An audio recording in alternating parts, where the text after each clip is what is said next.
एक तरफ प्रदेश सरकार पूरे उत्साह के साथ किसान कल्याण वर्ष मना रही है और किसानों की आय बढ़ाने तथा खेती को लाभ का व्यवसाय बनाने के दावे कर रही है, वहीं दूसरी ओर क्षेत्र के किसानों को सिंचाई के पानी के लिए संघर्ष करना पड़ रहा है। बता दें, सझलिया तालाब का पानी शिप्रा नदी में छोड़े जाने से हजारों किसानों की गर्मी की फसलें संकट में आ गई हैं।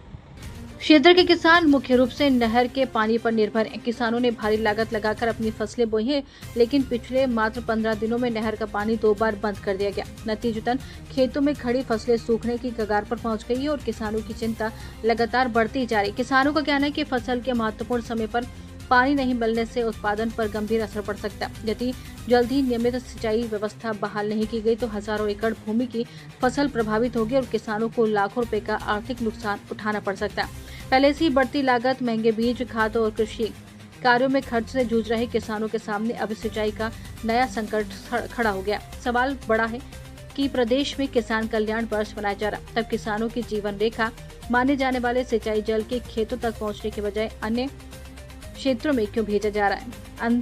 और साथ ही किसानों का आरोप है कि उनकी फसलों की कीमत पर लिए जा रहे निर्णय कृषि हितों के विपरीत है। किसानों ने प्रशासन और जनप्रतिनिधियों से मांग की है कि सझलिया तालाब के पानी को प्राथमिकता के आधार पर सिंचाई के लिए उपलब्ध कराया जाए तथा नहरों में नियमित जल प्रवाह सुनिश्चित किया जाए। किसानों ने चेतावनी दी कि यदि शीघ्र उचित कदम नहीं उठाए गए तो वे आंदोलन का रास्ता अपनाने को मजबूर होंगे।